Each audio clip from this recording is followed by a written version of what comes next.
네, 요엘서 1장 1절에서 12절이고요. 먼저 7절까지 교독합니다.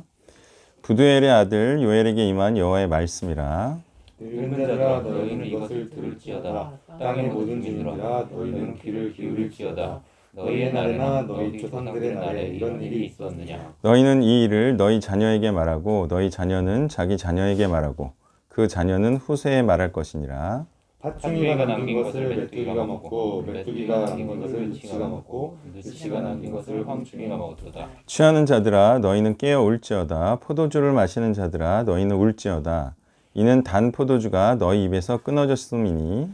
다른 한 민족이 내 땅에 올라왔음이로다. 그들은 강하고 수가 많으며 그 이빨은 사자의 이빨 같고 그 어미는 암사자의 어미 같다. 그들이 내 포도나무를 멸하며 내 무화과나무를 긁어 말갛게 벗겨서 버리니 그 모든 가지가 하얗게 되었도다. 아멘. 자, 유다는 왜 이와 같은 심판의 말씀을 듣게 되었는가? 그것은 불순종했기 때문인데요. 불순종하는 이유는 세상에 취해서 우상숭배를 했기 때문이라는 거예요. 자, 우상숭배를 한다는 것은 자신을 취하게 하여 즐겁게 되려 하는 것처럼 자신을 기쁘게 하는 삶을 의미하는데요. 유다는 하나님을 기쁘게 하려는 순종이 아닌 자신을 기쁘게 하려는 불순종을 행했다는 겁니다. 자, 이에 대한 책임은 늙은 자들에게 가장 많이 있겠고요. 그렇지만 피해는 모두가 당하는 것입니다. 그리고 이 심판의 소식과 이 심판의 소식대로 심판받는 것을 자손 대대로 전하라 하심은 유다처럼 불순종함으로 심판받지 말라는 의도이신 거죠. 유다는 이제 돌이킬 수 없는 이 우상숭배에 들어갔기 때문에 이들이 지금 심판받는 것은 거의 기정사실화되어 있는 거고요. 심판을 받고 이제 후세대들이 이렇게 하면 심판을 받는구나 이렇게 깨닫게 하려고 후세대에 전하라고 하시는 거예요. 자, 그렇죠. 다들 좋아하는 말씀대로 그렇지만 유다는 회복될 거예요. 그렇지만 회복됐더라도 또다시 불순종하면 또다시 심판을 받아 그 세대의 사람들은 비참해지는 자들이자 저주받은 자들이 될 거예요. 그러니까 이제 지금 유다가 심판을 받고 회복될 거라는 말씀이 이제 요엘서에 있는데 사람들은 그냥 회복될 거라는 것만 보는 거죠. 근데 심판받고 그 다음에 회복된다는 말이잖아요. 그러면 지금 한국교회는 어떤 메시지를 들어야 할 때인 것 같냐 이거예요. 지금 한국교회는 회복의 메시지를 들어야 되냐 아니면 심판의 메시지를 들어야 하냐. 그러니까 지금 한국교회는 회복의 메시지가 아니에요. 심판의 메시지를 들어야 할 때인 거죠. 그리고 회복의 메시지를 그 심판 받은 다음에 그 다음에 회복이 있을 거란 그런 말씀을 할 수는 있겠죠. 왜냐? 지금 교인들은요 자신을 기쁘게 하는 삶을 살고 있기 때문이죠. 지금의 교인들이 하나님을 기쁘시게 하는 삶을 살고 있나요? 자신을 기쁘게 하는 삶을 살고 있죠. 그들이 세상에 취한 것 같은가 아니면 성령에 취한 것 같은가 하냐는 거예요. 하나님의 영을 받은 자들로 하나님의 뜻대로 살고 있지 않다면 그것은 성령에 취해 살고 있는 것이 아니죠.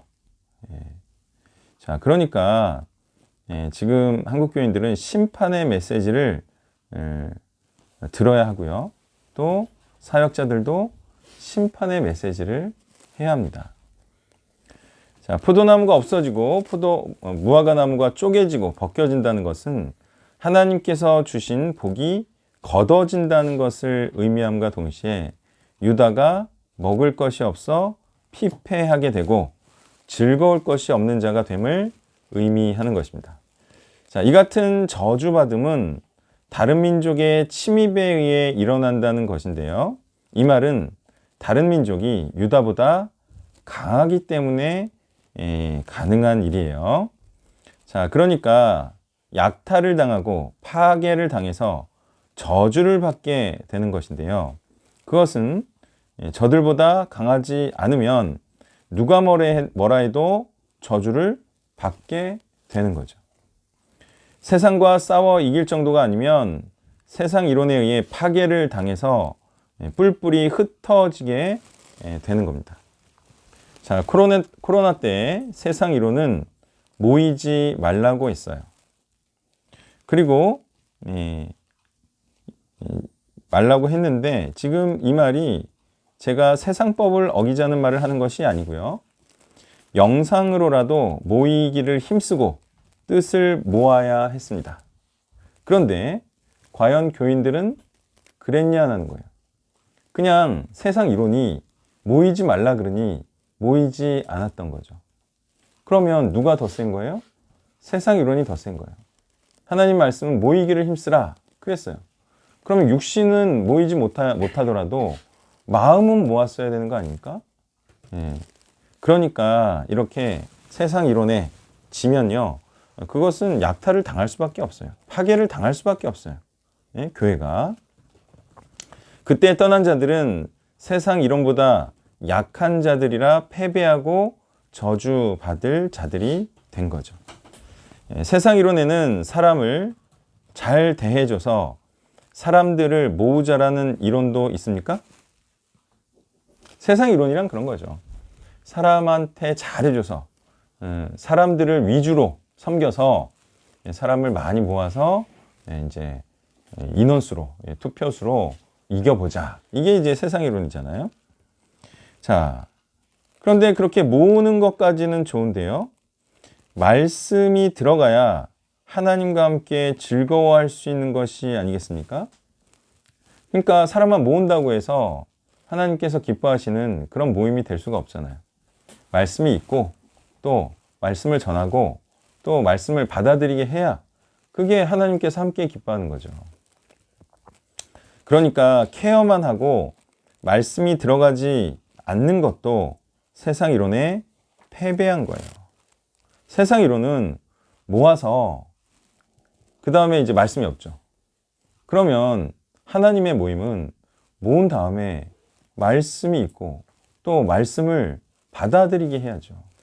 그래야 그게 하나님의 모임이죠.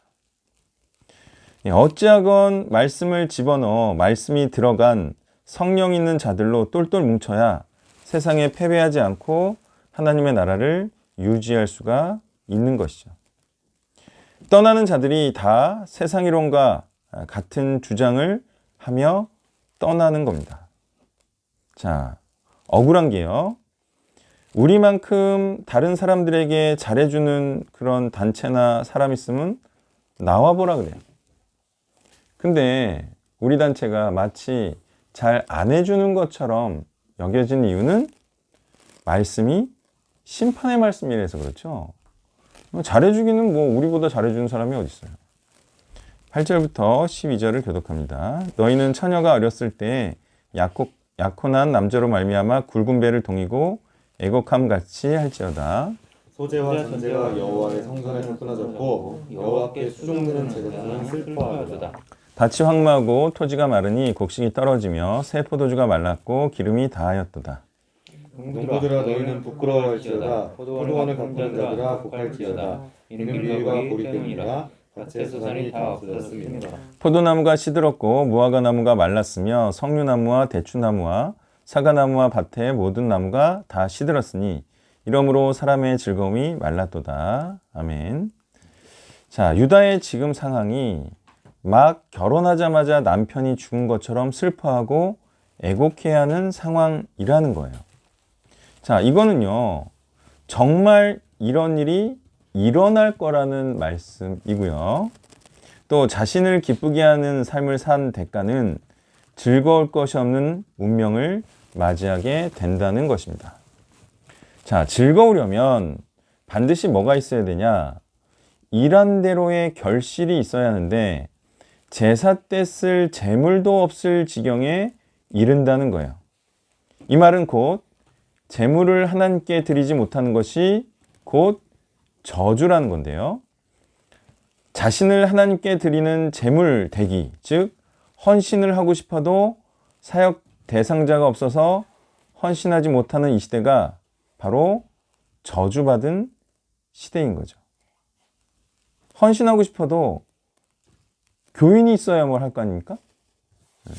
뭐 하나님께 자신을 드리려고 해도 이 시대는 드리지를 못해요. 그리고 다른 열매를 드리려고 해도 드리기가 너무 어려운 이런 저주받은 시대에 살고 있다. 하나님께 제물을 드리기가 너무나도 힘들다는 거예요. 말씀으로 양육을 하고 싶은데 정신적으로와 물질적으로 케어만 받으려고 하고 말씀을 받기는 싫어하는 자들이 열매가 되지 못하고 또 헌신을 하지 못하게 하는 자들인 거죠. 자, 그러니까 사회복지사들만 요즘 취직이 잘 되고요. 복지시설들만 늘어나고 있어요. 왜죠? 케어는 받으려고 하는데 말씀은 받으려고 하지 않아요. 그래서 기독교 복지시설도 그냥 복지, 케어만 해주고 말씀 사역은 잘 하지 못해요. 이게 바로 세상 이론에 취했다는 거예요. 기독교 단체들도. 그럴 것 같으면 그냥 일반인들이 아니면 뭐 불자들이 복지시설을 운영하는 게 해도 되죠. 예? 말씀을 전하지 않을 것 같아요. 이것이 사람들이 원하는 것만 채워주고 하나님을 기쁘시게 하는 것은 하지 않게 됐다는 거예요. 이와 같이 하나님께 드릴 열매가 없으면 자신도 제물로 드릴 수가 없기 때문에 자신도 저주를 받는 자가 되는 거예요. 나만 드리면 되지. 이게 어떻게 가능합니까? 다른 사람도 말씀을 받아들여야 사역도 하고 헌신도 할 거 아닙니까? 다 연결돼 있어요.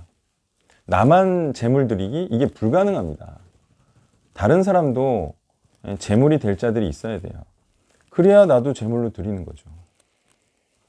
하나님께 드릴 제물이 없다는 것은 열매가 없다는 것이기에 이것이 바로 즐거울 것이 없는 자임이 맞는 거예요. 자, 제물을 드린다는 것, 그리고 열매를 거둔다는 것, 그리고 이게 복되고 즐거운 것과 다 연관이 있다는 거예요. 자, 하나님을 무엇으로 기쁘시게 하는 것일까요? 그것은요, 말씀을 받아들이게 하여 하나님이 함께 하시는 성령인이 되게 함으로 하나님과 함께 하나님의 일을 함께 하는 자가 되게 하여 하나님을 기쁘시게 하는 거예요. 하나님과 함께 한다는 게 뭐라고요? 하나님과 함께 하나님의 일을 하는 거라고요. 그러면 하나님과 함께 하면서 뭐 구원 안 하려고요?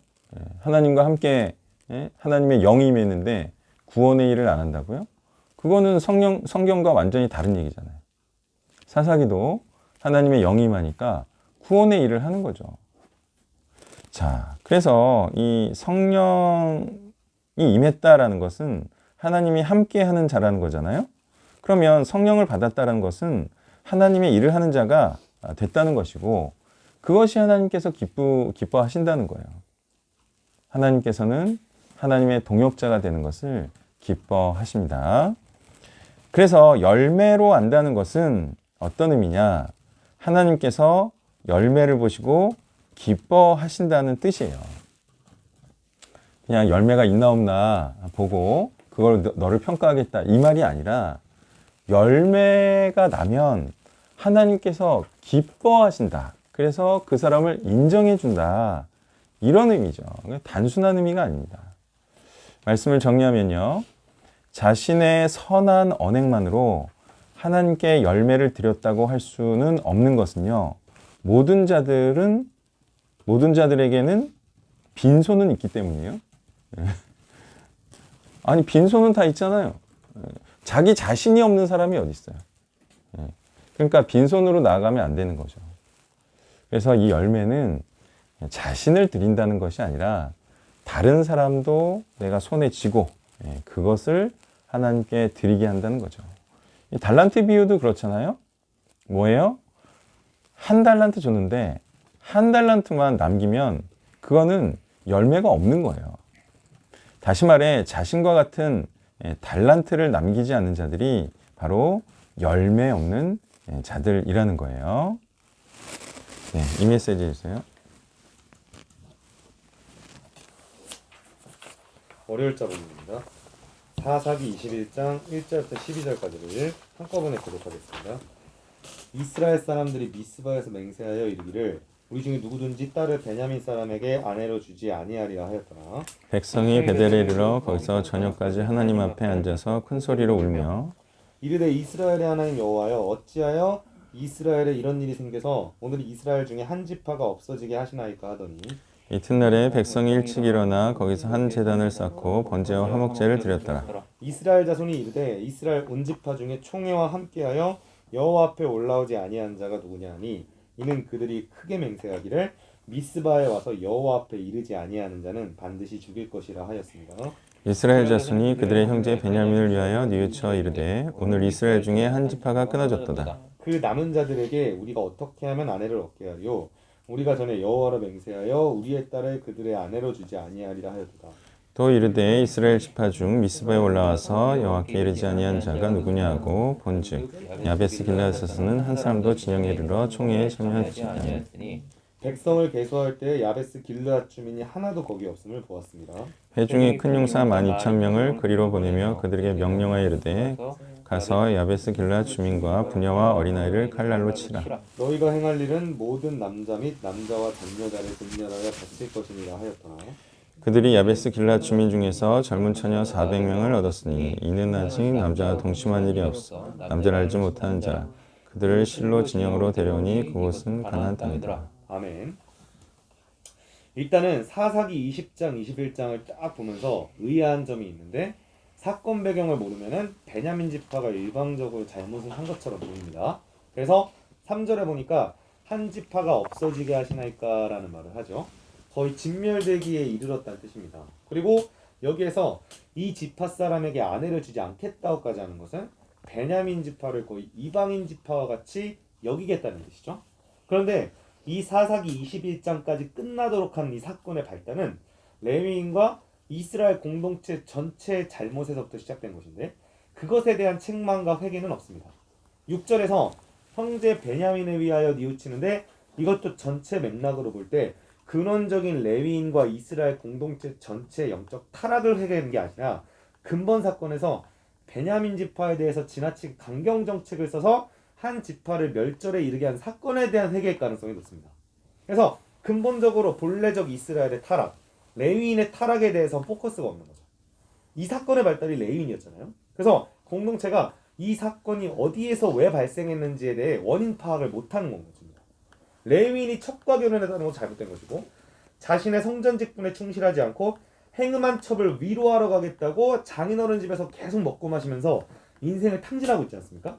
그래서 그 레위인들도 엉망인데 그 레위인들을 제대로 컨트롤도 못하는 이스라엘 공동체, 그리고 항상 공동체가 레위인이 타락했다라는 것은 이스라엘 공동체가 그들을 제대로 후원하거나 11조를 안 하는 타락한 상태라는 것을 여러 가지로 짐작할 수 있습니다.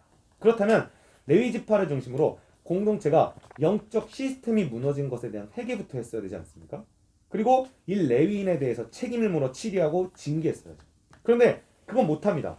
여러 이유가 있겠지만 그 원인 파악도 못하는 것이며 그 레위인에게 속아서 오히려 베냐민 지파만 공동체 전체의 악으로 규정하는 것이죠.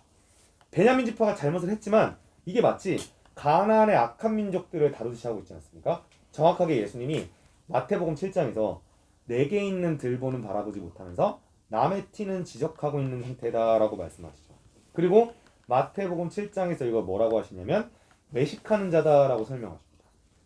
그래서 지금 나의 잘못은 모르고 내가 어디서부터 무슨 죄를 지었는지는 모르면서 눈앞에 보이는 그 잘못만 가지고 그 사람을 강경하게 치리하기 바쁜 상태, 이게 외식하라는 자리, 왜 이 외식하는 자라는 말이 왜 이해가 가냐면 지금 이스라엘 공동체가 베냐민 지파만을 탓하기 민망할 정도로 자기들도 악한데 자주 모여요.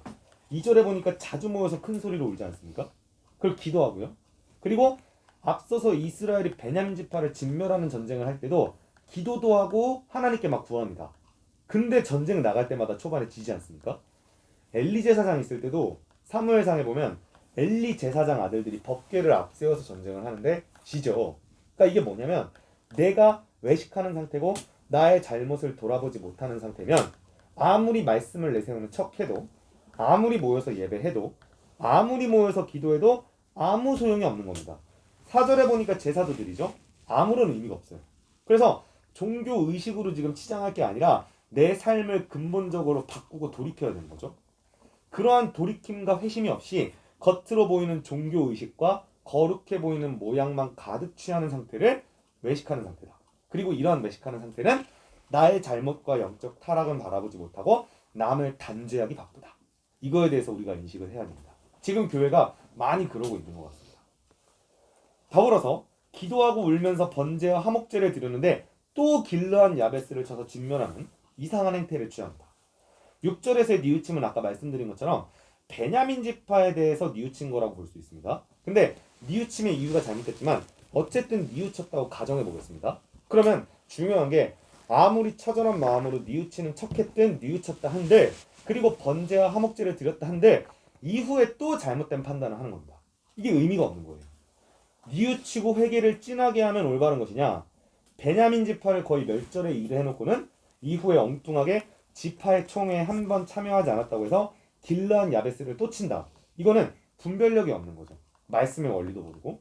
성경에서는 이러한 경우에 어떻게 해야 될지를 다 얘기합니다. 예를 들면 가나안 민족과 같이 하나님이 특별히 사악하다 규정하셔서 진멸하라고 명령하시거나 소돔과 고모라처럼 직접 심판을 내리시는 경우, 그런 경우 외에는 무턱대고 무조건 진멸부터 시키지는 않습니다. 신명기 20장에서는 이방인과의 전쟁에서 화평을 먼저 선언하라고 하시죠. 그리고 이거에 대해서 화답하면 화친도 가능합니다. 물론 주도권은 우리가 지는 것이죠. 그리고 신명기 21장에서는 온전히 회개하고 이방인의 때를 벗은 자라면 결혼도 가능하다라고 얘기를 해요.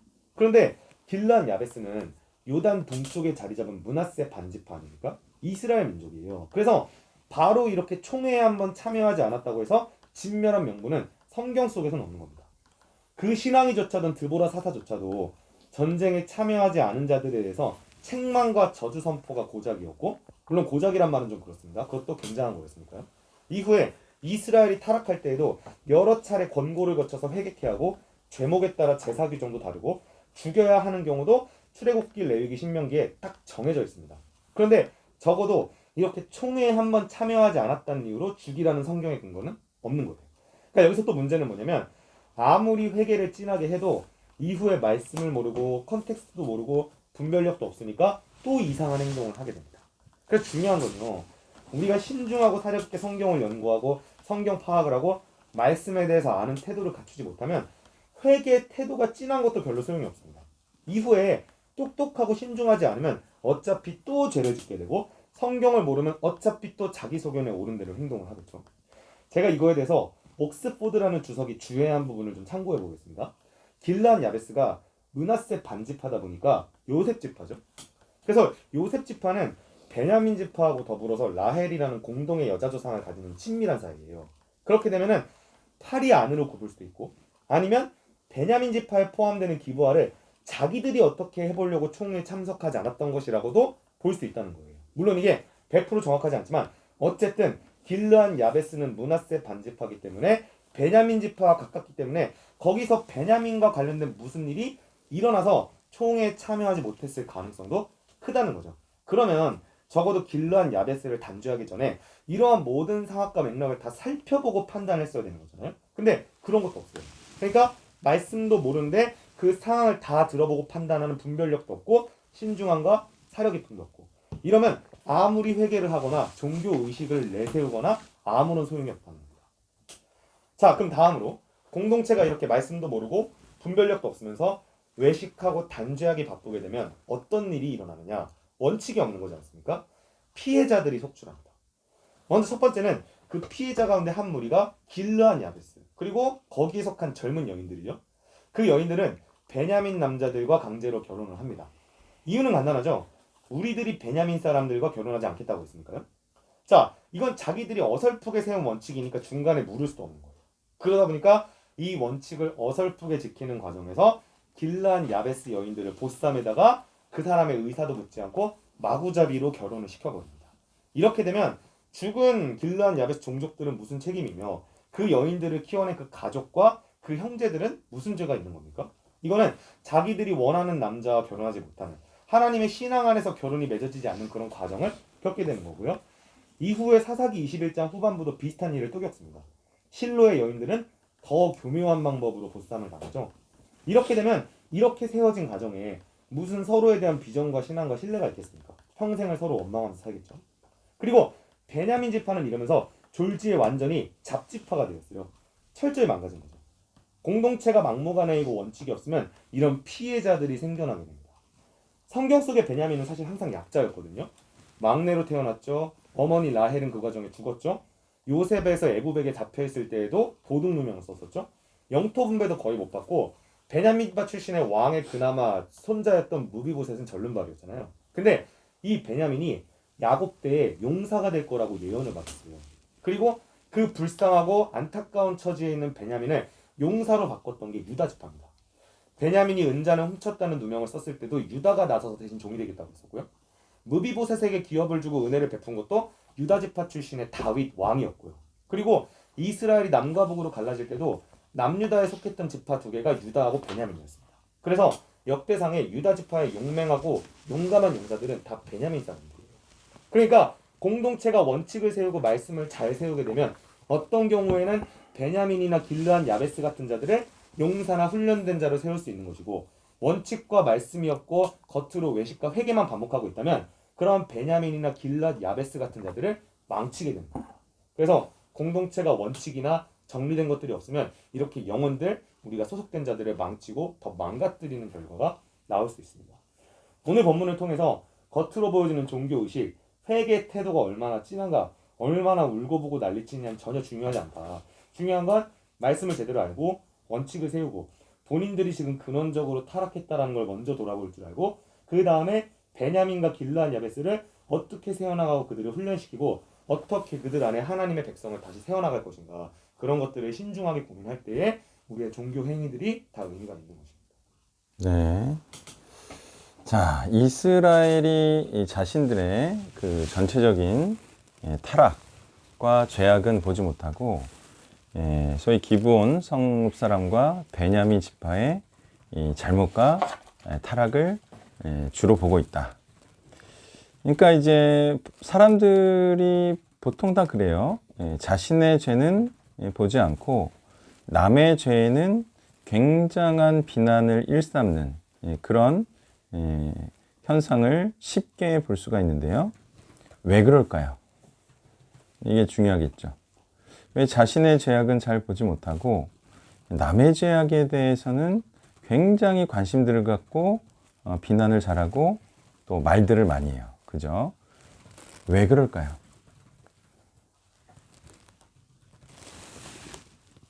아시는 분?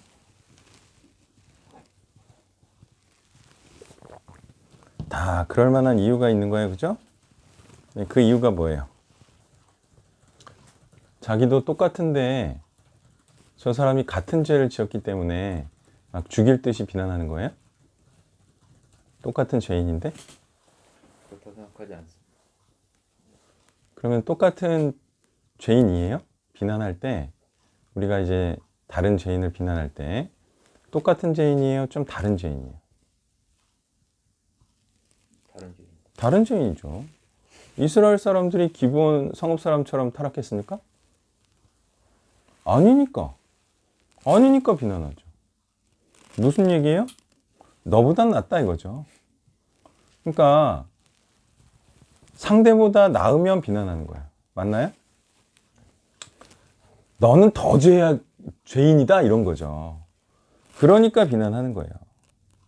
자, 그런데 중요한 거는 비난하는 자신도 죄인이냐 아니냐가 중요해요. 이게 왜 중요한지 아세요? 그러니까 더 죄인이다 덜 죄인이다가 중요한 게 아니라 죄인, 같은 종류의 죄인이라는 게 그게 중요한 거예요. 그러니까 덜 죄인이 더 죄인을 공격해도 안 된다는 거예요. 이유는 지금 이스라엘이 기브온 성읍 사람들의 죄악에 기여했나요?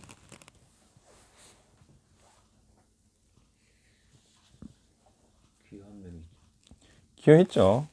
왜냐하면 레위인도 이런 이제 좀 타락한 면이 있었고, 그가 어떤 뭐 기회를 제공한 측면은 아니지만 전반적으로 이스라엘의 타락이 기브온의 더 심한 타락으로 이어졌겠죠.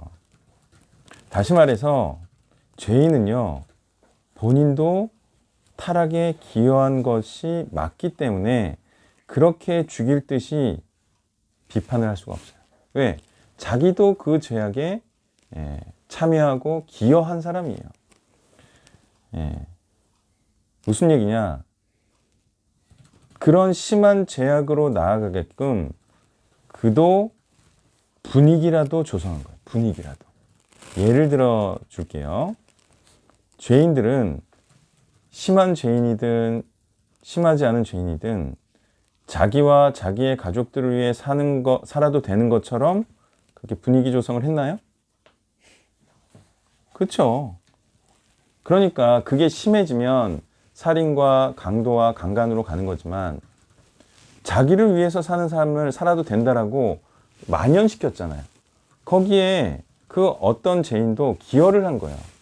그 세계로 들어갈 수 있도록. 다 사람이 그렇게 사는데 당연히 그렇게 살아도 되는 것처럼 그렇게 살다가 결국에는 기브온 사람들처럼 자신을 기쁘게 하는 삶을 살아도 되는구나.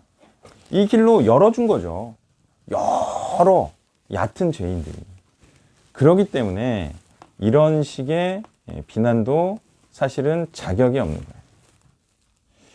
의인의 기준으로 쳐야지 의로운 세상이 된다라는 거예요.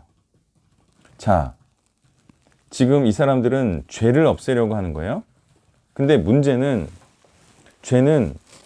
죄가 없어져야 죄가 없어지지 않나요? 무슨 얘기예요? 죄를 없애야 죄를 없앨 수 있는데 자신들도 죄를 짓고 있으면서 어떻게 죄를 없애자라고 말하고 있어요? 죄는 낮춘다고 해서 죄가 결코 없어지지 않아요. 죄가 없어져야지 죄가 없어져요. 왜 그러냐면 죄는 속성이 뭐예요? 점점 퍼지죠. 그리고 점점 죄는 깊어져요. 처음에는 약한 죄에서 시작했다가 점점 심해져서 자신을 극한으로 기쁘게 하는 과도한 그런 즐거움을 찾는 기본 사람들처럼 되거든요. 그러니까 죄를 없애는 거는 낮추는 게 아니라 죄를 없애는 거예요. 그러면 죄를 없애려면 누가 쳐야 돼요? 죄가 없는 사람이 쳐야죠. 그래야 죄가 없는 상태로 바꿀 수가 있죠. 근데 죄인이 자기는 덜 죄인이라고 해서 죄인을 치면 결국은 덜 죄인은 만들 수 있어도 죄는 없애지 못해요. 그러면 그 죄는 살아남아 있기 때문에 더 나중에 어차피 시간이 지나면 또 확장돼요. 죄는 그래서 철저히 치라고 하나님께서 진멸하라고 하신 이유는 죄는 남겨두면 언젠가는 심해지기 때문에 그래요. 그래서 죄된 수준으로 치는 게 아닙니다. 죄는요, 죄가 없는 수준으로 쳐야 돼요. 그러니까 이제 이스라엘의 조치도 어때요? 결국은 죄를 없애지 못하고 죄를 남겨두는 방향으로 가잖아요.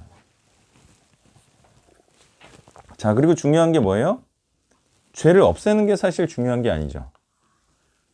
죄를 없애고 그 다음에 뭐가 중요해요? 죄를 없애는 거는 이걸 위한 거예요. 죄를 없애는 게 목적이 아니에요. 자, 죄를 없애는 목적은 뭐예요?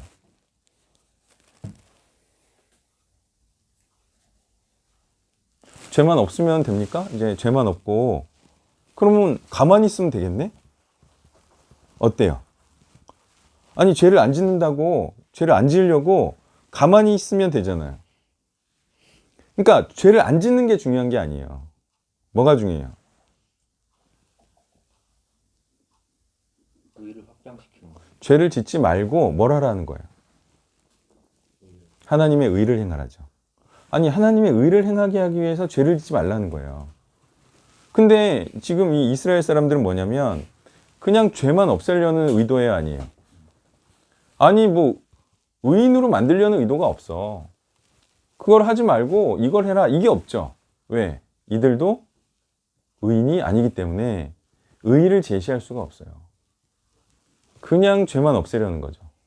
그러니까 죄인을 의인되게 하려거나 아니면 그 땅의 죄인을 없애버리고 말살시켜버리고 그 땅에 의인을 심거나, 그죠? 이런 의도로 죄인을 쳐야 되는데 지금 이스라엘에게는 그런 의도가 없어요. 그냥 베냐민 지파 죽이고 거기에 의인을 채워 넣으려는 계획이 있어요, 없어요? 없으니까 다시 이런 조치를 취하는 거예요. 중요한 거는 죄를 없애고 그 다음 뭐를 해라, 이게 훨씬 중요한 거죠. 근데 의를 모르니까 뭘 하라고 할지 몰라요. 그냥 뭐 치기만 하는 거죠. 예. 자, 이게 이런 말이죠. 대안이 없이 치는 거예요. 그러니까 죄인이 죄인을 치는 거는요, 뭐예요? 대안이 없이 치는 거예요. 그러니까 흔히 하는 말이지만 비난을 위한 비난이다, 이런 말 하죠. 그게 죄인이 죄인을 치는 거예요. 죄인이 의를 행한다는 게 무엇인지 모르는데 죄인을 치면 그럼 죄인만 죽고 끝이에요. 그럼 하나님의 뜻은 이루어지지 않아요. 하나님의 뜻은 의를 행하라는 거예요. 하나님 나라를 확장하라는 거예요. 그래서 죄인이 죄인을 치지 말라는 거예요. 예수님이 그랬죠. 뭐라 그랬어요? 누가 먼저 치라? 죄 없는 자가. 그건 치지 말라는 거예요? 아니면 의인은 치라는 거예요? 의인은 치라는 거죠. 그 도무지 치지 말라는 게 아니에요. 그때 의인은 예수님이죠. 예수님은 어떻게 조치했어요? 죄 짓지 말고, 그러니까 죄를 행하지 말고 의를 행하라. 그 예수님은 그런 마음이죠. 마인드가. 응? 막 사람들은 치려고, 죄인들은 치려고 했죠, 막. 근데 예수님은 죄를 치고 의인되게 하는 게 예수님의 마음이었다는 거예요. 자, 이런 것에서 지금 이스라엘은 치면 안 되는 자가 치고 있다는 거예요. 다시 말해, 죄인을 치려면 말씀을 알아야지 죄 짓지 말고 말씀을 행하라를 말할 수가 있죠. 그러니까 말씀을 모르는 자가 치니까 세상 사람들처럼 치기만 하는 거야. 예. 뭘 행하라가 안 되는 거죠. 자, 그러니까요, 죄 짓지 말고 아무것도 하지 마가 아니에요. 죄 짓지 말고 하나님의 뜻을, 하나님의 의로운 말씀을 행하라는 거죠. 자, 이들이 결의를 했어요. 그죠? 근데 이 결의를 번복을 못 해요. 이게 어떤 느낌이죠? 이게 뭐예요? 자가당착에 빠져. 네, 자가당착이라고 표현할 수도 있고, 뭐에 얽매인 거예요?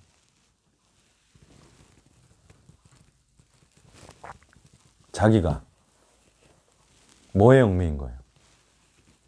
자기가 맹세예요? 자기가 자기 말에 얽매인 느낌이죠. 이게 가능합니까? 가능하니까 일어났겠지만 이게 말이 됩니까? 자기가 자기 말에 얽매여서 거기서 꼼짝달짝을 못해. 자기가 해놓고 자기가 취소도 못해. 이런 게 어디 있어요, 세상에. 아니, 자기 말은 자기가 낳은 자식 아닙니까? 그건 자기의 일부 아니에요? 그럼 자기들이 모여서 또 취소. 취소. 잘못했네? 이렇게 하면 되잖아요.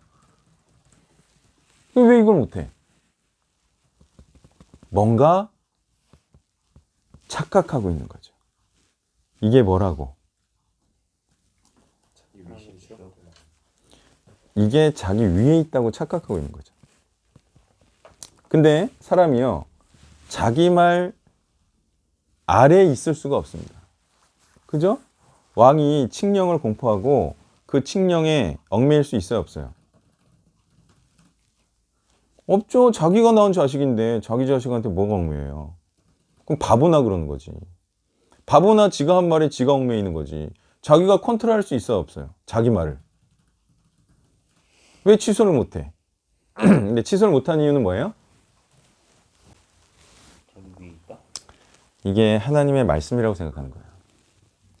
자기가 말해놓고 이게 하나님의 말씀과 같은 맹세라고 생각하는 거예요. 하나님의 말씀은 취소하면 돼야 안 돼요? 자기 위에 있어요, 아래에 있어요? 위에 있으니까 무조건 지켜야죠. 그러니까 하나님께 드린 맹세 비스무리 생각한 거예요. 근데 이게 말씀이에요, 아니에요? 아니죠. 예. 이건 그냥 지네들끼리 이게 하나님의 말씀인 것처럼 생각이 드는데 뭐 이렇게 한 거죠.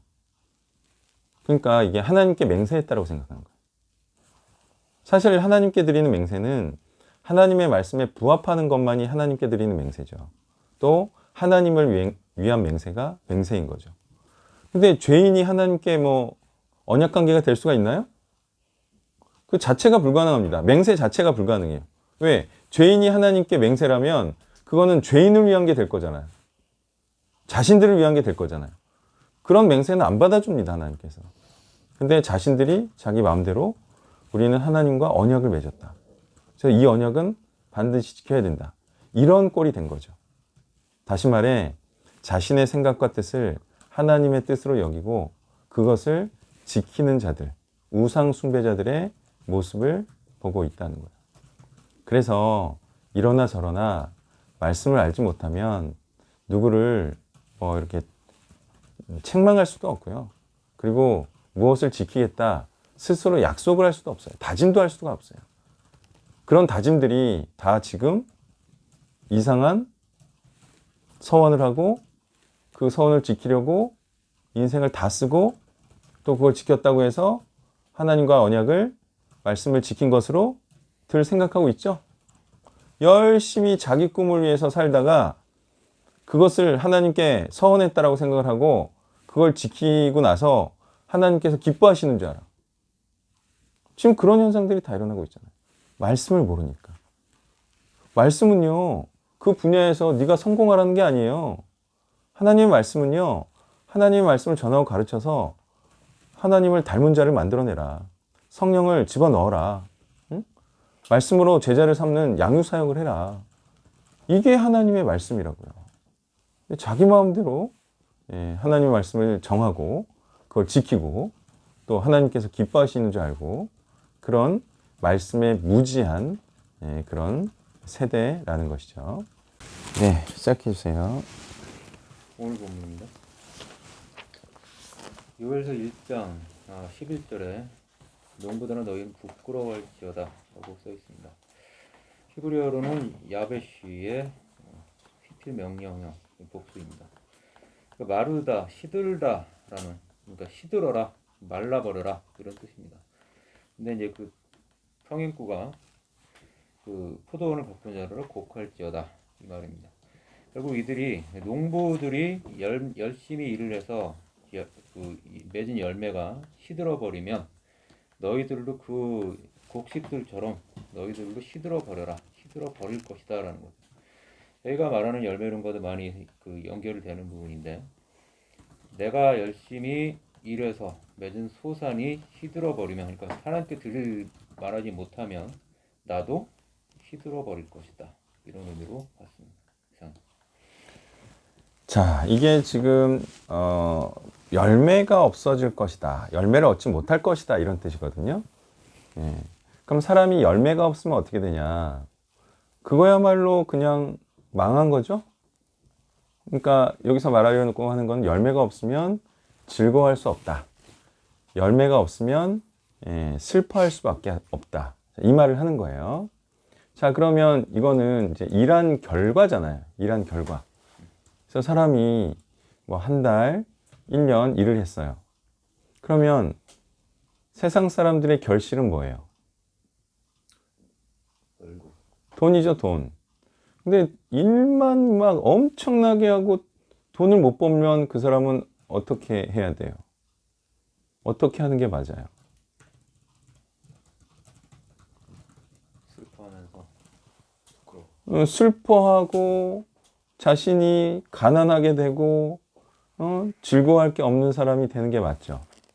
자, 그러면 이거를 사역으로 옮겨 볼게요. 사역으로. 자, 사역을 막 딕싸게 했어요. 뭘 바라며? 열매가 뭐예요, 사역에서?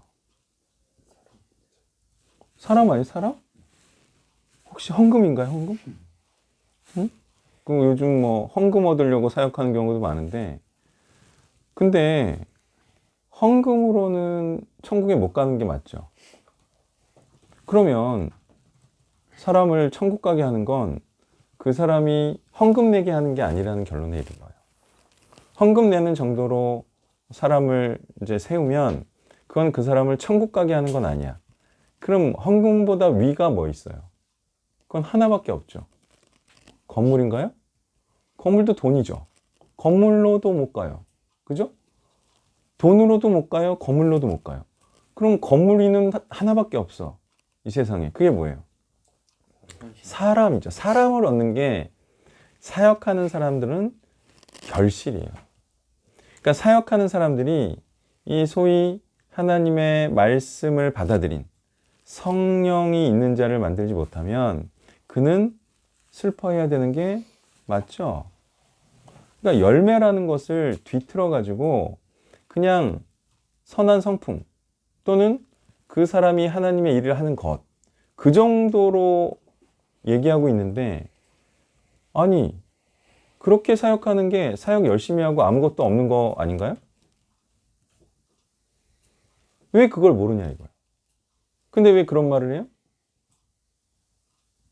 아, 왜 성품이다 열매는, 그죠? 아니, 성경을 전체적으로 알지 못하고 그냥 갈라디아서 5장만 딱 보고 얘기하는 거야. 응? 사랑, 온유, 화평, 뭐 절제, 뭐 이게 열매다. 아니, 성경을 전반적으로 알고 열매를 말해야지. 그거 딱 보고 말하면은 속죠. 누가 성경을 9절로 풉니까? 성경 66권으로 푸는 거지. 성경 전반적으로 열매는 하늘에 충실한, 예? 나달, 영혼이다. 그죠? 추수하여 이걸 곡식이다.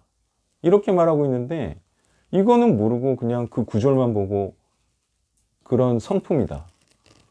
그러면 열심히 성품만 쌓다가 죽어도 되네?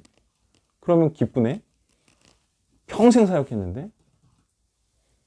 그러니까 하나님께서 말씀하시는 거는 너희가 재물을 드려야 하는데 그것은 너희가 열심히 일해서 얻은 결과다. 그게 없어질 거기 때문에 너희는 저주를 받은 자이고 기뻐할 것이 없고 마르고 시들 자들이다. 이런 얘기잖아요. 예. 그래서 사역하는 사람도 그 결실을 사람으로 알고 열심히 말씀으로 익은, 예, 그런 사람을 구원해 내야 됩니다. 예. 성령을 임하게 해야 됩니다. 이게 아니면 노년에 어떻게 될 것 같아요? 사역을 열심히 하고 노년에 70세 은퇴하는 그 소위 남은 교인 없이 은퇴하는 목사님 봤어요? 그냥 교회 문 닫는 목사님? 권리금도 못 받고? 봤어요, 못 봤어요? 좀 어땠어요? 본인도 본인을 어떻게 생각할까요? 어디 가서 말도 못해요. 지금 뭐 새벽 기도를 조금들 가 있어. 그래서 힘은 있는데 막 사역할 게 없으니. 너무 난처하지 않겠어요? 네? 목사 평생 했는데 내세울 게 없어. 교회 접고. 어디 가서 비벼요, 그런 분들은? 아니, 뭘 내세워요? 나 평생 뭐 했다? 마찬가지죠. 교회 10년 하고 접어. 그럼 어디 가서 그런 말이에요? 그 얘기 듣는 아무리 그 성품 좋은 교인도, 성품 좋은 사역자도 그 얘기 듣고 어떤 생각할 것 같아요? 아, 참 안 됐다. 참 슬퍼할 일이구나. 이렇게 생각하지 그걸 복되다, 즐거워할 일이다, 이렇게 생각하는 사람은 아무도 없어요. 물론 그 10년이라는 사역 또는 70세라는 사역 중에 열매가 있었을 수도 있어요. 제가 그것까지 부인하는 건 아니에요. 그런데 어쨌든 마지막이 그렇게 교인 없이 또는 성령을 임하게 한 자 없이 사역을 그만두는 그런 상황이면 그건 저주받은 게 맞지 않나요? 왜? 결실이 없는데. 자, 이 같은 우리가 분명한 사실을 알고요. 한 명이라도 구원해야 됩니다. 한 명이라도 말씀을 집어넣고 성령이 임하게 해야 합니다.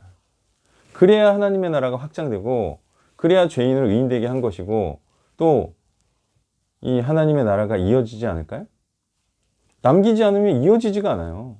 뭐 후세대에 전하라고 하는데 후세대에 전하지도 않았는데 그럼 후세대가 어떻게 순종합니까?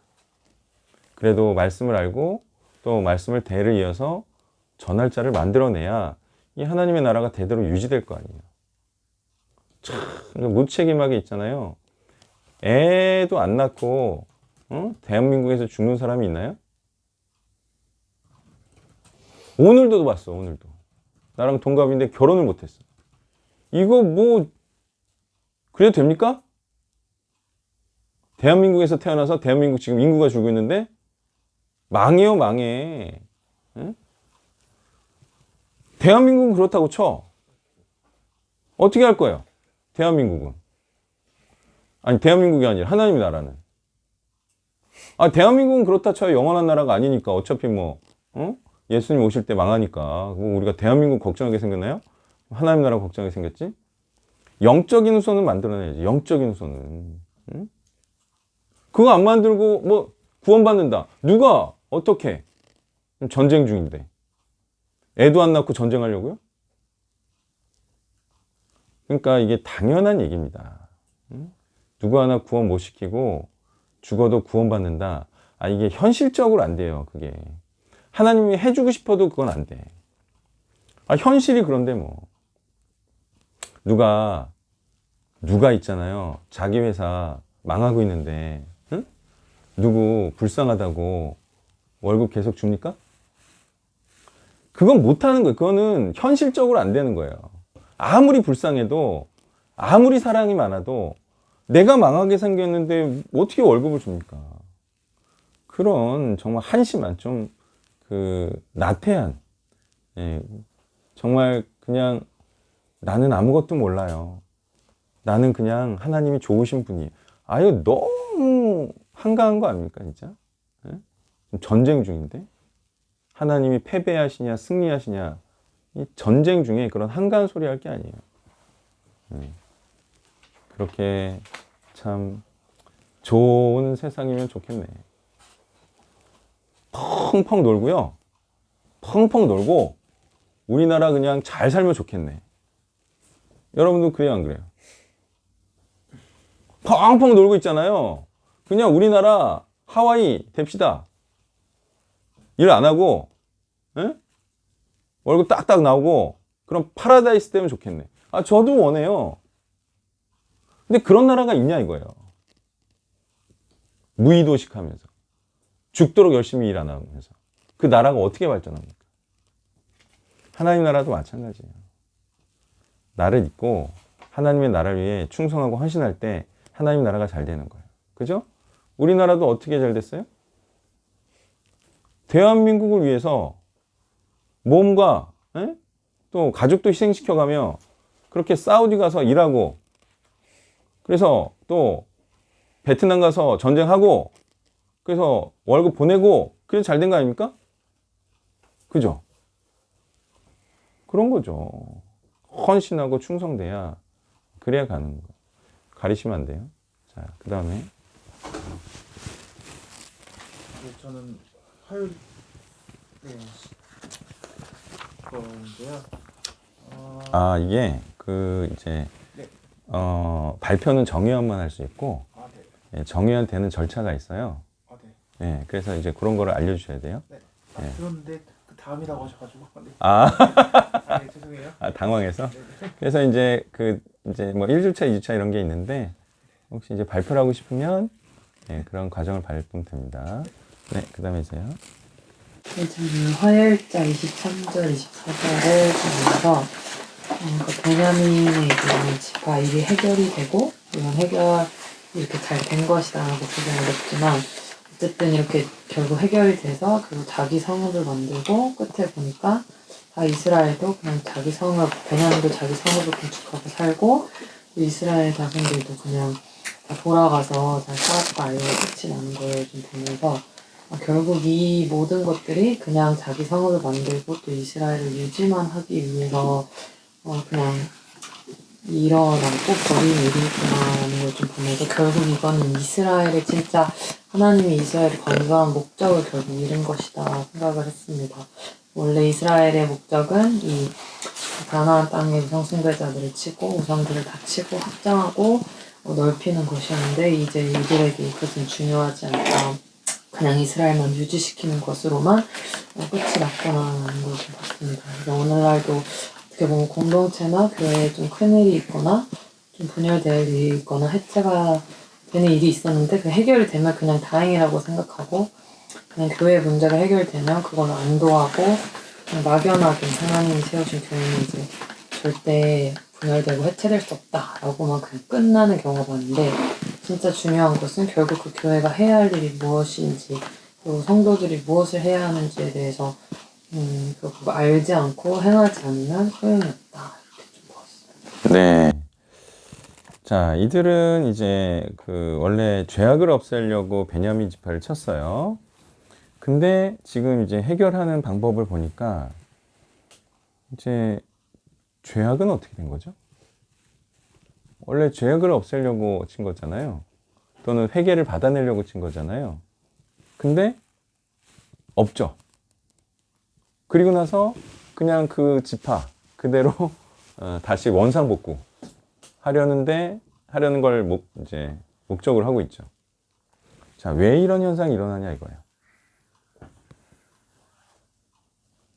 사람들이 죄인을 회개시켜서 의인이 되게 하는 걸로 해결책을 삼지 않고 어떤 것을 해결책으로 생각한다는 거예요? 죄인들은?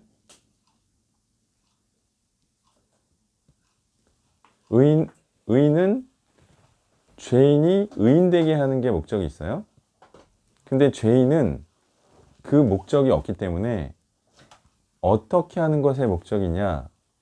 소위 그저 그런 사람들로 채우는 것을 목적으로 해요. 그게 문제가 해결됐다고 생각을 한다고요. 사람들이 특히 교회가 사람이 많아지면 문제가 해결됐다고 생각을 하나요? 그렇죠?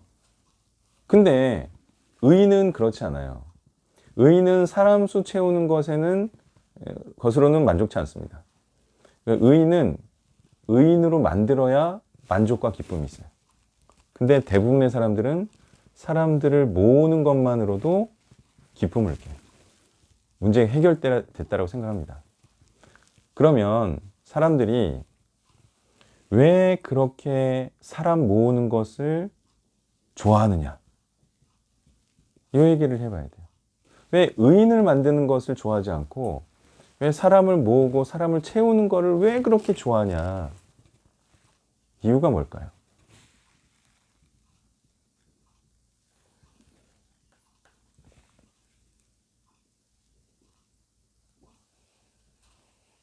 뭐 생각이 달라도 사람 모으면 그게 성공이다 이렇게 생각하죠. 그러니까 이유가 뭘까요? 들어올 때 잘하고 있는 그게 잘 된다라는 표식이잖아요. 그게 성공하고 하나님께서 돕고 계신다라는 외적인 징표가 될 수 있죠.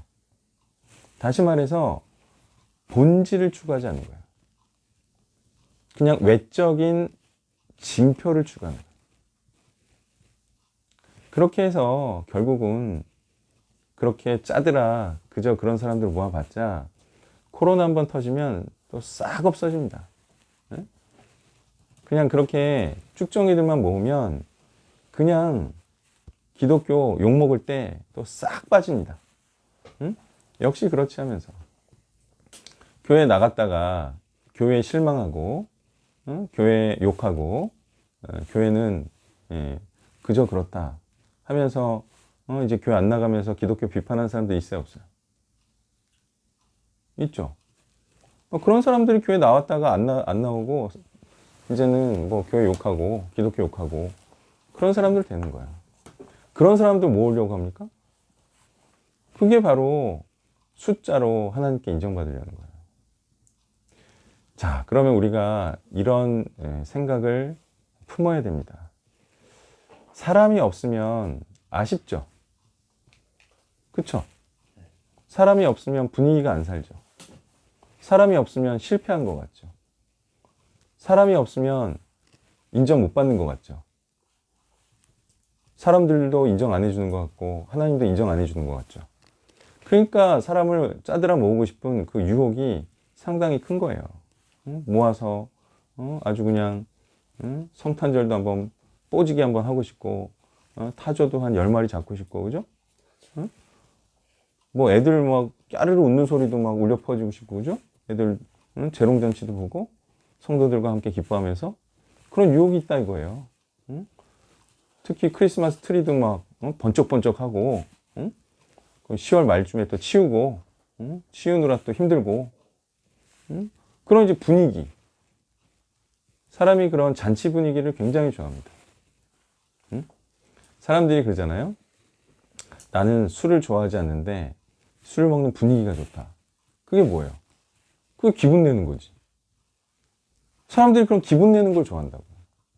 그래서 그 사람 수에 대한 그 유혹이 심한 거예요. 일단 사람 수 채우고자. 기본적인 사람의 욕구라고요. 근데 그 욕구를 이겨야 될까요? 아니면 안 이겨야 될까요?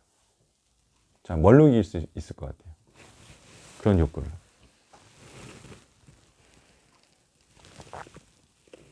어떻게 하면 사람 모으는 욕구, 의인되게 하는 게 아니라 일단 사람 모으는 욕구를 어떻게 하면 이길 수 있을 것 같아요? 저 같은 경우는 그렇게 어설프게 모인 사람들의 민낯을 보니까 모으고 싶지 않다는 생각이 들더라고요. 그렇죠. 사실 하나하나 보면 그런 이제 소위 그냥 뭐 사람 많이 있는 교회 다니고 또 그런 분위기 좋아하고 또 아주 그냥 좋은 뮤직 사운드와 함께 그렇게 사람들이 아주 행복한 듯 웃고 그런 거를 사람들이 이제 좋아하는 사람들은 그런 분위기 따라 가는데, 이게 의인 만들기에 집중하려면요 이거 하나만 잊지 않으면 돼요. 말씀이라는 씨앗만 빼앗기지 않으면 승리한다. 이게 사람 모으는 것도 어쨌든 승리하려고 하는 거 아닙니까? 그죠? 그리고 번창하게 하려는 거 아니에요? 그것도 의인들로 번창? 근데 이게 막 안 될 것 같아. 그 이유는 말씀으로 안 될 것 같다는 생각을 하기 때문이에요. 그때 기억하기를요, 말씀만 빼앗기지 않으면 그거는 실패하지 않습니다. 왜요? 말씀만 포기하지 않으면 한 명은 나옵니다. 최소 아브라함처럼 한 명은 나와요. 그러면 성공인가요? 그럼 천국 가니까 성공이지. 천국에서 분위기 좋습니다. 에? 많은 사람들과 함께 웃습니다. 이 땅에서 아무리 외로워도요 거기서 큰 교회 다니면 되잖아요. 에? 거기서 찬송 저기 성가대 한 1000명 있는 성가대 보면 되잖아요. 거기 가서 성가대 하든가 1000명 안에 들어서. 왜 굳이 여기서 사람 많은 곳을 찾아가서 그런 분위기를 즐기게 하냐 이거예요. 의인도 없는 그런 교회 가서.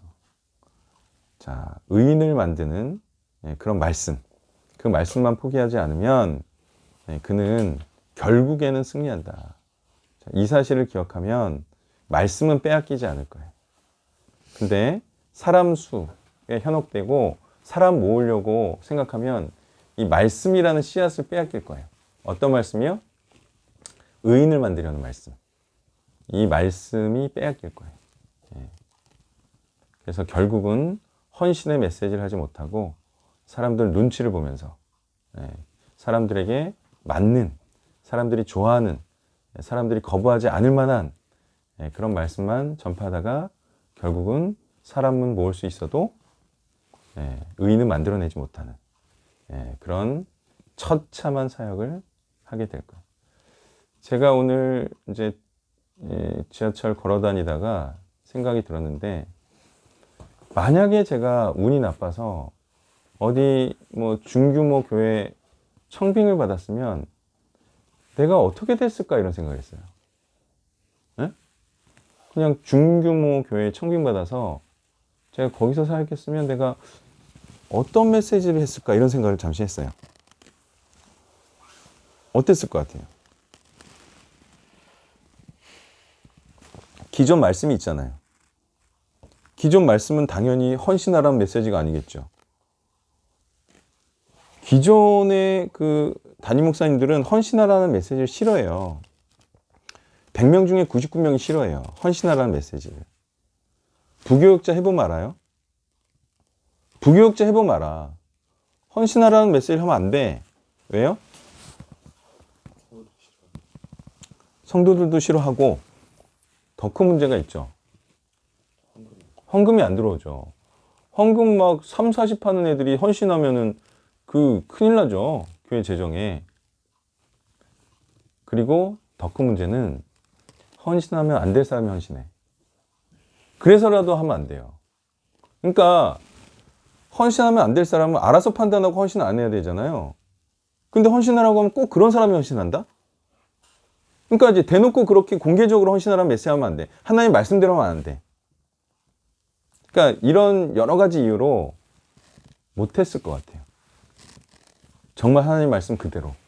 그러면 저는 어떤 고민을 했을 것 같냐면, 내가 이렇게 계속 해야 되냐? 라는 생각을 하게 될 것 같아요. 이거 불행하다라는 생각을 하게 될 것 같아. 그러면 그때 제가 사임을 하겠죠. 그러면 시간 또 날린 거죠. 오히려 잘 됐다 이런 생각이 들었어요. 네? 그냥 개척해가지고 내 맘대로 내가 하는 이 말씀 그대로. 난 이게 훨씬 좋은 것 같아. 심적인 어떤 괴로움도 없고, 내가 하는 이 하나님 말씀 그냥 다이렉트하고 그냥 여과 없이. 그래서 이건 또 하나님이 주신 저에게 주신 은혜가 아닌가 이런 생각을 하게 됐어요. 실제로 위임 목사 되면요, 할 수 있는 게 거의 없습니다. 여러분, 그 큰 교회 위임 목사 되면 돈을 떡 주무르듯이 주무를 수 있을 것 같죠? 네? 그 교회에서 한 5년, 10년 하면 위임 목사가 헌금 들어온 재정 떡 주무르듯이 할 수 있을 것 같죠? 왜 못하죠? 왜 못하죠? 자기도 접근할 수도 있고. 재정위원장이 원로 목사님 사이드야. 예? 권력 분배라고 알아요? 상권 분리? 그렇게 위임 목사가 담임 목사 되잖아요. 재정은 예의라도 다른 세력한테 주는 거예요. 그것까지 틀어진다고요? 그러면은 기존 세력이 당연히 반발하죠. 그래도 분과위원장 자리는 몇 개 줘야 돼요. 응? 권력 분리. 10만 원도 제대로 못 써요. 이런 거 있잖아요. 정말 그 담임 목사 되기 전에 너무나 잘 알고 지내던 선교사님이야. 선교사님이 와서 큰 교회 부임했으니까 한 달에 10만 원만 후원해달라 그랬어요. 그럼 그 목사님이 재정위원회 얘기해가지고 여기 10만 원 내가 아는 진짜 귀한 분인데 주세요. 할 수 있을 것 같아요? 그거 10년에 한 번 할 수 있습니다. 왠지 아세요? 다 짜여져 있어요, 예산이. 근데 그거 하려면 딴 데 빼서 줘야 되잖아요. 네? 아니면 뭐 진짜 헌금이 펑펑 넘치거나 넘치더라도 그렇게 그 위원회 통해서 그렇게 하는 거지. 담임 목사라고 해가지고 함부로 이 사람들 못 한다고요. 그 개척 목사 외에는 못 하는 거예요. 그런 권한은. 궁금한 게 그런 분들은 사례비 많이 받으실 테니까 본인 사례비 쪽에서라도 이렇게 좀 해주고 합니다. 그거는 이제 돈을 너무 못 벌면 그런 생각을 하거든. 근데 돈을 많이 벌어도 매달 10만 원, 20만 원 하기 어려워. 왜냐하면 다 돈의 용도가 있거든. 2천만 원 벌어도, 나처럼 2천만 원 벌어도 다 돈의 용도가 있어. 그 내가 좋아하는 저기 터키 선교사님이나 또는 내가 2만 원밖에 안 하잖아. 응? 왜? 아니 난 이거 가지고 더 귀한 사역 할 거거든. 난 보육원 지어가지고 복음의 전사 만들 거거든. 물론 이제 조만간 5만 원을 올려줄 거야. 근데 은행 가기 귀찮아서 안 하고 있는데. 아니 근데 뭐 많이 도와줄 수 있지 내가. 근데 나는 이거 차곡차곡 모아서 보육원 세워야 된다니까. 그러면 그 선교사님 하는 사역보다 내가 훨씬 더 복음화를 시킬 수 있는데. 그래서 그런저런 생각 때문에 그런 거를 또 하기가 쉽지 않고. 그리고 대형 교회 목사님이라고 하더라도 사례비가 얼마일 것 같아요? 1억 되지 않겠습니까? 많이 받아봐야 1000 미만이에요. 1000 넘어가면 이상하죠. 많이 받아봐야 8,900이에요. 대통령이 얼마 받아요? 1억. 대통령도 세금 뛰면 8,900 아닙니까? 번봉은 800. 목사님은 세금 안 띄고 8,900. 8,900이에요. 그럼 8,900 갖고 뭐 할 수 있을 것 같아요? 나이 40, 50에. 아니, 나중에 벌어봐. 8,900으로 할 수 있는 게 없어요, 한 달에. 응? 아, 이거 너무 가난한 분들한테 이해 못할 얘기를 해서 미안한데, 나도 그런 줄 알았어요, 나도. 근데 진짜 한 달에 8,900으로는요, 할 수 있는 게 밥 사주는 것밖에 없어. 아셨어요? 8,900으로 차 사줄까요? 차? 응? 그냥 얼그레이 사줄게요, 그냥. 못 사줘요. 차도 못 사주고 아무것도 못. 차곡차곡 모아서 노년 준비해야 돼요. 그런 사람들. 그리고 해외여행도 1년에 한 번 가나? 8,900 벌어가지고 1년에 한 번 해외여행이나 가겠어요? 어때요? 못 가요. 가난해서. 8,900으로 무슨 해외여행이에요. 그리고 그 정도 나이 되면 애가 있죠. 예? 우리는 여기서 다 가르쳐주고 그러니까 우리는 돈을 안 들이고 애를 키우지만 일반 사람들은 돈이 많이 들어요. 그러면 8,900으로 할 수 있는 게 없어요, 사실은. 그냥 먹고 사는 거예요, 그냥. 그리고 일반 사람들은 8,900 벌지만 와이프가 벌어요, 안 벌어요? 와이프가 또 안 벌죠, 보통. 그럼 그거 가지고 네 사람 겨우 사는 거예요. 그러니까 사역자 아니면요, 돈이 많이 들어요. 아셨어요? 사역자가 복된 줄 아세요? 사역자는 희한하게 돈이 안 들어. 그렇죠? 그 이유가 뭔지 아세요? 예? 주님이 형제. 그 말이 무슨 얘기냐면 돕는 손길이 있어요, 사역자는. 근데 사역자 아니면 돕는 손길이 끊어질까요, 안 끊어질까요? 딱 끊어져. 취직했다고 하는 순간 딱 끊어져. 아주 어떻게 알았는지 알고 딱 끊습니다. 네? 그러니까 사역자가요, 돈이 사실 없는 게 아니고 그런 걸로 다 사는 거예요. 그러니까 사역자가 아니면 돈을 많이 벌어야 돼. 네? 그래야 먹고 살고, 사역자는 그냥 사역자라고 사람들이 돕기 때문에 그렇게 사는 거예요. 누가 사역자 아닌 사람 돕습니까? 저희 같은 경우 뭐 지금 뭐 얼마 버나요? 와이프하고 저하고. 상상을 초월할 금액을 매달 벌잖아요. 와이프도 월급 받는 사람 중에서는 최고 많이 받고, 저는 뭐 하나님께서 도와주셔서 상상을 초월하는 금액을 벌고. 근데 돈이 많을 것 같아요, 적을 것 같아요? 다 저축할 것 같죠? 네. 다 들어가요. 다 들어가. 저기 전기세 가스비 들고, 여기는 다 들고. 네? 와이프는 여기 전기세만 내면서도 막 나보고 내라고 뭐라 그래. 네? 불도 안 끄면서. 불이다 끄면 내가 내주지. 불도 안 꺼. 난방기구도 틀어놓고 다녀요. 네? 이게 뭡니까? 돈 많다고 틀어놓고 다니고. 그리고 그게 어쨌든 보육원 차리라고 주시는 돈이지, 예? 다른 돈이 아니에요. 그렇게 해가지고 빨리 차려야지. 이거 뭐 이런 식으로 해가지고 언제 의인 한 100명 만드나. 지금 여기에 한 의인 한 100명만 나오면 이제 한국 뒤집어진다. 여기서 사역자 100명만 나오면 그냥 뒤집어져요. 단일 단체에서 의인 100명 만든 단체는 진짜 몇 단체 없어요. 지금도 다 쓰러져 가고 있고. 아무튼 그렇게 그래도 한국에서 그래도 손에 꼽히는 단체가 되려면 사역자 100명 만들어야 돼. 간사 100명. 그러면 보육원밖에 없어요. 그 가능한 게.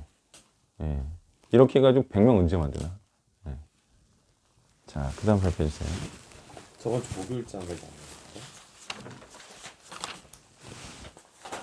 일단은 여기서 이제 레위인이 그 첩의 시체를 나귀에 싣고 자기 곳에 들어가서는 칼을 가지고 지파 수에 맞게 나눠가지고 보내죠. 그리고 그렇게 보내는 일은 이스라엘을 자극해서 자기 이제 분을 풀기 위한 것이었는데 이걸 보면서 어떤 게 생각나냐면 사무엘상 11장에서 사울이 암몬과 전쟁하기 위해서 지파를 동원하려고 거기서 소를 잡아서 각을 뜨죠. 소를 잡아서 각을 뜨고 이스라엘 모든 지역에 두루 보냅니다. 그래서 이 사건과 그 사건을 비교하면서 물론 이제 사울이 타락하기 전이니까 사울도 타락 전에 훌륭한 왕이었으니까 그때 훌륭한 왕 한 명이 섰을 때와 이때하고 굉장히 많이 달라졌구나 느꼈습니다. 일단은 사울이 이때에도 암몬 자손과 싸우기 위해서 일으켰었는데 이때 길르한 야베스가 암몬에게 넘어갈 뻔했었거든요. 근데 사울이 소를 각을 떠가지고 지파에 보내면서 누구든지 전쟁하지 않으면 이 소와 같이 될 것이다 라고 해가지고 길르한 야베스가 암몬에게 넘어가는 것도 막았고 사무엘도 기뻐하면서 사울을 왕으로 삼고 이스라엘이 강해지는 계기가 됐다는 거죠. 근데 여기에서는 외부 암몬과의 전쟁도 아니고 그냥 자기 분풀이하고 내부에서 자기들끼리 분열하는 데에 그것도 첩을 시체 이렇게 잘라가지고 보내버리는 아주 양상이 다른 행위를 한다는 거죠. 그리고 여기서는 아까 메시지에도 했었지만 결론적으로 길르한 야베스를 거의 망하게 해버리는 거죠. 그래서 모양은 비슷하지만 한쪽은 외부 사역과 전쟁 정복을 위해서 지파를 동원하기 위한 목적으로 했었고 여기에서는 내부의 자기의 분풀이나 자기 목적을 이루기 위한 것을 가지고 이런 행동을 했다는 점에서 좀 많이 다르구나라는 생각을 좀 했던 것 같습니다. 네, 왕의 역할이 무엇이냐? 이스라엘에서 왕의 역할은 싸우는 역할이죠. 근데 혼자 못 싸우니까 왕이 동원을 하죠. 다시 말해 왕이라는 것은 맛있는 거 먹고 또 사람들 위해서 군림하고 그리고 사람들한테 자기가 시키고 싶은 일을 시키고 이게 아니에요. 사람들이 왕을 세운 이유는 싸워라. 싸우는데 중심이 되고 응집력이 돼서 사람들을 동원해서 싸우라고 왕으로 삼아준 거예요. 그러니까 왕이 안 싸우면 그것은 당연히 이민족의 지배를 받게 되겠죠. 그러니까 지금 사사기가 왕이 없다. 이 말은 곧 싸울 자가 없다. 그죠? 사람을 동원할 자가 없다. 하나님의 말씀으로 사람들을 감화감동시켜서 함께 싸우자, 말씀 들고 싸우자 할 사람이 없는 시대. 이 시대가 사사시대다. 그러니까 자꾸 지죠. 자꾸 이방민족들의 지배를 받죠. 그래서 왕이 없다는 것은 이렇게 싸울 자가 없다는 것이고 싸울 자가 없다는 것은 구원할 자가 없다는 거예요. 사람들이 너무 쉽게 생각해서 때가 되면 하나님께서 사사를 주신다라고 그렇게 쉽게 말하죠. 그러면 하나님은 그냥 사사 만드는 분인가? 그냥 알아서 하나님이 사사 나와! 그럼 나오나요? 하나님이 사사를 어떻게 세웠어요? 기드온 같은 경우 설득하잖아. 설득. 응? 사사할 만한 사람이 없으니까 설득을 하는 거죠. 자기가 사사가 되겠다, 자기가 왕이 되겠다 이렇게 하는 사람이 나와야 되는데 안 나와. 왕이 안 나와. 왕이 안 나오는 이유는 뭐라고요? 왕이 안 나오는 이유는 뭐라고요? 싸우자고 동원하는 사람이 없다. 없어요. 그럼 지금도 마찬가지예요. 하나님의 말씀을 가지고 성령의 검을 가지고 싸우자는 사람이 세상과 싸우자는 사람이 없다 이거죠. 왜 안 싸우려고 하냐고요. 세상 이론과 싸우고 높아진 가족 숭배 이론과 싸우고 그리고 저 형통주의와 기복 신앙과 싸우고 그죠? 사회복음과 싸우고 왜 안 싸우냐 이거예요. 그렇게 싸울 자들을 만들고 동원해야 되는데 어떻게 동원해요 그거는? 같이 싸우자. 이 동원은 어떻게 해요? 뭘로 동원하는 거예요?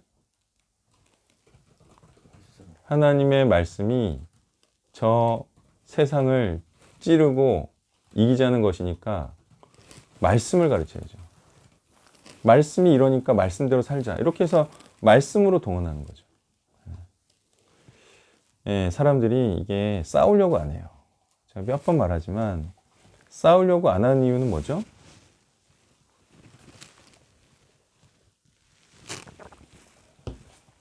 싸우면 공격당하죠. 공격당하면 어때요?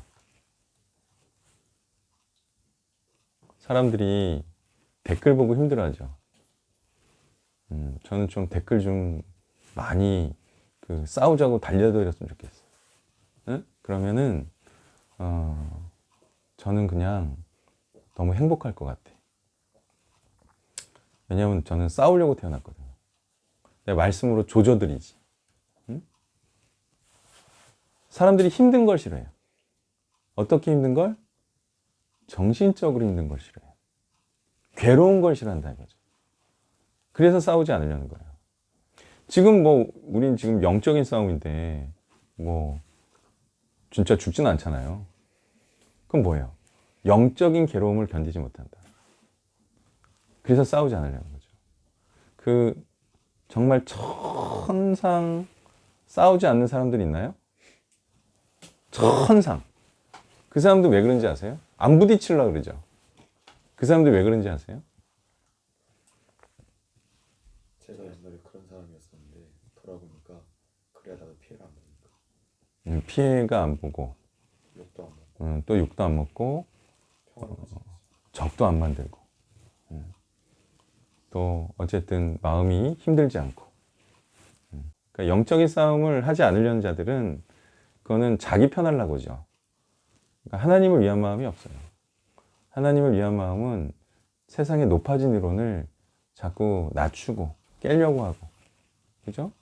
그래서 세상 이론이 그런 이론이죠. 정말 가족을 위해 살자. 그게 세상에서 가장 높아진 이론 같아요. 더 높은 이론 있나요? 가족을 위해서 사는 게 가장 바람직하고 행복한 삶이야. 이건 세상 이론이죠. 이건 절대 하나님 이론 아닙니다. 이건 성경에서 말하는 말씀이 아니에요. 가족을 위해 살아라. 그러면 자기 가족을 위해 집 먼저 지어라 이거죠. 성전보다. 성경이 그거를 정죄하잖아요. 그러니까 절대 가족을 위한 삶은 이거는 하나님의 이론이 아니에요. 그러면 이건 세상 이론이죠. 세상에서 높아진 이론이죠. 이거보다 더 높은 이론이 뭔지 알아요? 은근히 있어. 이거 말하면 엄청 이제 싸우려고 들 거예요. 가족을 위해 살아서는 안 됩니다 해도 욕을 먹는데 이거 말하면 이거보다 더 욕 먹어. 이건 너무 욕 먹을 것 같은데 말하면.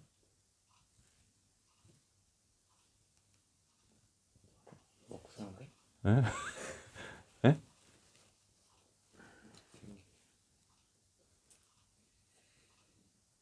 조금 더 고차원적인 게 있어요. 그래도 좀 정신 있는 사람은 그래 그래도 가족보단 이거지. 약간 숭고한 느낌까지 준다. 나라와 민족이죠. 나라와 민족을 살아야 돼. 이것도 세상 이론이에요, 하나님 이론이에요? 세상 이론이죠. 하나님의 이론은 뭘 위해 살아라요? 하나님의 나라와 의를 위해 살아야죠. 그러니까 이런 걸 다 깨야 되기 때문에 굉장히 힘겨운 싸움이에요. 싸울 거야, 안 싸울 거야, 근데? 싸워야죠. 세상이 높아진 이론을 우리가 꺾어버려야 됩니다. 하나님의 나라와 의를 위해서 사는 삶. 자신의 가족과 대한민국이 아닌 우리가 하나님의 나라와 백성을 위한 그런 삶을 살기로 작정을 하고, 그런 세상적인 것을 마치 하나님의 뜻인 것처럼 숭배하면서 사는 자들에게 우리가 그것은 우상숭배다라고 말하는 그런 정직한 단체가 되어야 됩니다. 자, 그럼 이제 발표해 주세요.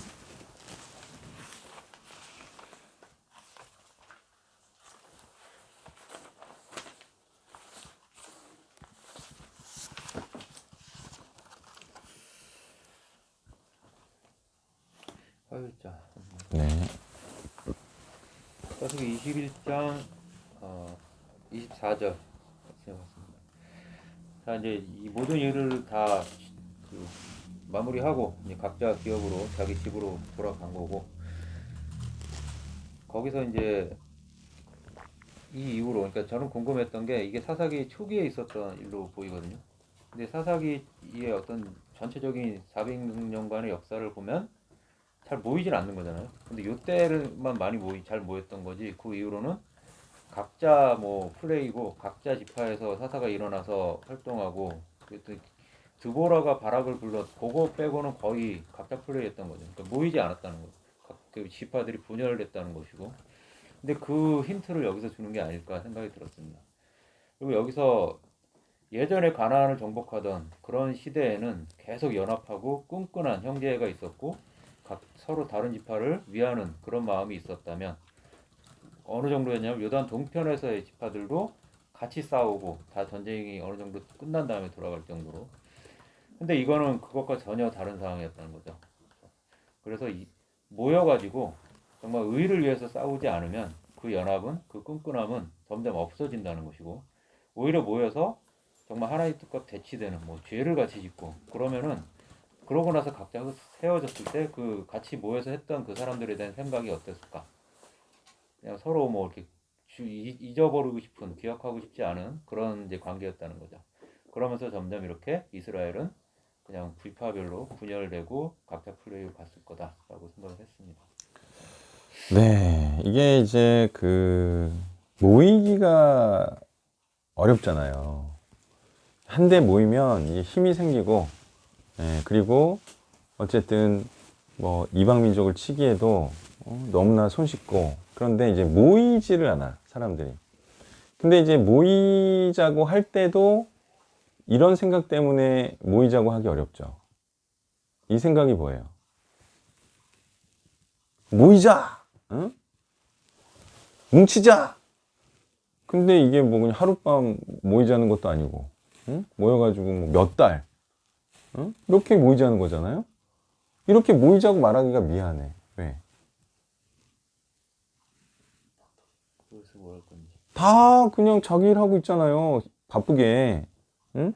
돈도 치고, 또 애 낳은 사람은 애도 봐야 되고, 애 어릴 때 안 봐주면 평생 그 원망 들어요. 응? 애도 좀 교체해줘야 되고, 어쨌든 할 일이 있잖아요.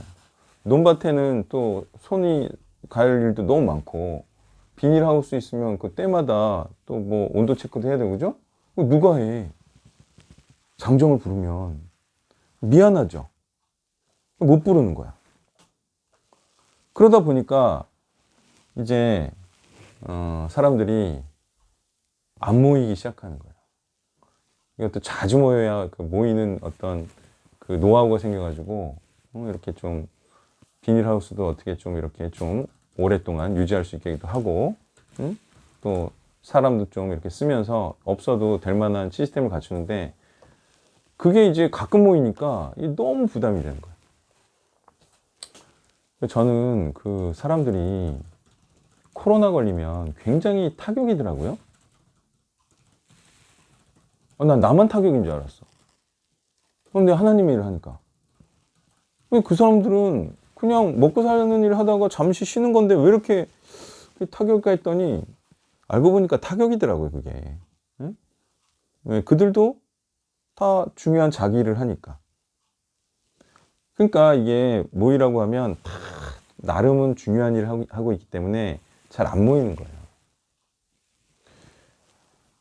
우리가 궁금했던 게 어느 순간 되니까 지파들이 지파별로 자기 기업을 이제 치죠. 왜 그랬을까요? 몰아가면서 하면은 다 이겼을 텐데. 왜 지파별로 응? 자기 기업을 자기 지파만 치는 걸로 가서 왜 이렇게 다 점령 못했냐 이거예요. 이유가 뭘 것 같아요? 그게 하나님이 뜻이었을까요? 지파별로 쳐라. 그거 아니었을 것 같지 않아요? 따지면 루벤이나 얘네들 보고 같이 여호수아가 하자고 그러지 않았을까? 그러니까 그 이후에 무슨 하나님의 지침이 따로 있었던 건 아닌가요? 이제는 니네 거는 니네가 알아서 하라 뭐 이런 식으로. 그렇게 보면 학교도 있긴 있었는데 예. 다른 지파는 같이 치기 금지 뭐 이런 거 있었나요? 없었죠. 아니 이방 민족이 쳐들어오면 옆에 지파들도 같이 동원해 쳤잖아요. 협력은 항상 좋은 거야. 근데 왜 그런 식으로 갔냐 이거예요. 개인의 좀 이제는 정착하고 싶다. 만약에 그런 식으로 하면 전쟁 몇 년 더 해야 되는 거예요. 이제는 정착하고 싶다라는 심리가 작용했던 것 같아요. 그래서 자기 땅은 자기가, 그래서 정착하면서 이제는 좀 전쟁하지 않고 쉬고 싶다라는 그런 마인드가 된 것 같아요. 그리고 이제 힘들면 옆에 지파한테 좀 부탁해도 되는 거 아닙니까? 네? 저기 여부수 점령 못하면 응? 옆에 지파 같이 해가지고 좀 하자. 근데 그런 분위기가 안 됐던 것 같아요. 이제 각자 이제 정착하게 바빠서 지금 저도 좀 수정해야 될 게 뭐냐면 여태까지 간사님들이 다 각계 플레이였어. 그죠? 이거 아닌 것 같아. 내가 미안해가지고 여태까지는 동원을 안 했는데 앞으로는 함께하는 사역을 많이 만들 거예요. 그래서 힘을 강하게 갈 거예요. 지금 제 원래 스타일이 제가 사역이 1순위라고 생각해서 행사 동원도 안 하고 그랬잖아요. 근데 제가 이거를 뭐 어쨌든 10년 가까이 해보니까 아닌 것 같아. 이런 식으로는 힘이 없어. 해도 같이 힘을 합쳐서 행사를 하든 아니면 뭐 같이 뭐 큰 프로젝트를 같이 수행을 하든 이렇게 하는 게 맞는 것 같아요. 한번 해보면 감이 오겠죠. 그래서 온오프 앱도 그렇고 응? 같이 하려는 거예요, 제가. 그럼 반드시 효과가 훨씬 좋을 거예요. 혼자 하는 것보다. 그 힘을 합치는 거거든요, 그게. 예. 앞으로는 이제 그런 쪽으로 가려고 해요. 이번에 이제 25일 행사도 그렇고 1월 1일 행사도 그렇고 그런 의미가 있는 거고 같이 힘을 합치면 훨씬 더 좋을 거예요. 그래서 지금 하는 예배들도 어쨌든 같이 연계가 될 수 있도록 지금 완전히 각계죠. 완전히 각계 플레이죠. 이것도 어떻게 하면 같이 연동될 수 있을까? 이런 것도 이제 고민 중에 있어요. 예. 자, 그러면 이제 수무를 세겠습니다. 토요일절에서 사사기 20장에 이스라엘이 베델에 올라가서 18절에 하나님께 여쭈어서 누가 먼저 올라갈 것이냐라고 했을 때 여호와가 말씀하시되 유다가 먼저 갔습니다. 근데 이제 싸우고 진 거죠.